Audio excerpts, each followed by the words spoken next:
যার লাইগা কাইন্দা কাইন্দা বিছনা নষ্ট করছ, সে তো এখন অন্যের ঘরে সুখে দিন কাটায়।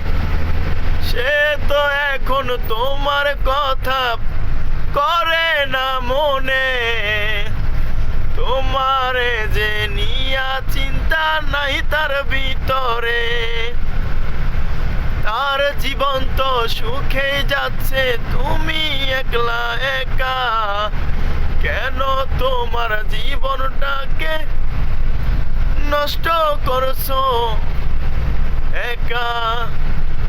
বুঝলা না রে প্রাণের বন্ধু, মনে কি যে ব্যথা। বুঝলে কি আর সাইরা যাইতা আমায় একা রাইখা? তোমার লাইগায় আমার ভিতরে এখনো অনেক মায়া। ফিরা আসলে তোমায় নিব নতুন গহন কইরা।